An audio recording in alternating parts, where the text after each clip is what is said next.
أكبر الله أكبر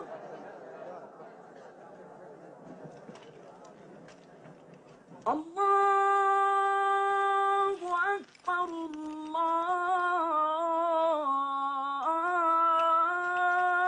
الله أكبر أشهد أن لا إله إلا الله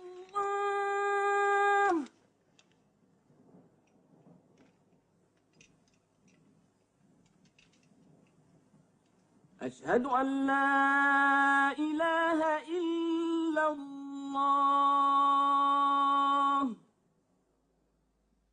Et il en fut ainsi. Mahomet ne prit aucune revanche, et il n'en autorisa aucune. Il déclara la Mecque territoire sacré. Nul ne pourra y verser le sang, ni abattre un arbre, ni tuer quoi que ce soit de vivant à la Mecque. Bientôt, toute l'Arabie fut convertie. Non seulement à la nouvelle religion, mais aussi aux nouvelles lois, aux nouveaux usages établis par l'islam. Le prophète avait vécu le temps d'accomplir son œuvre. Mais un jour, il commença à ressentir les prémices de la mort. Il lui restait à accomplir le dernier acte de sa prophétie, mettre le sceau à la religion. Il rassembla son peuple, et pour la dernière fois, il lui adressa le message de soumission à Dieu et de l'humanité à l'homme. Ô peuple, écoute, car je ne sais si je pourrai y revenir l'an prochain. Tu partageras ta nourriture avec celui qui n'en a point. Tu le vêtiras comme tu es vêtu. Un jour, tu te présenteras devant ton Dieu et tu devras rendre compte des actes que tu auras commis. Ô vous tous qui êtes présents, faites parvenir ce message aux absents. Vous descendez tous d'Adam, et le plus digne de vous auprès de Dieu est celui qui le craint le plus. Réfléchissez profondément à ce que je viens de dire. Que toutes vos querelles soient abolies. Tous les musulmans sont frères. Entre musulmans, il ne doit exister ni race, ni tribu.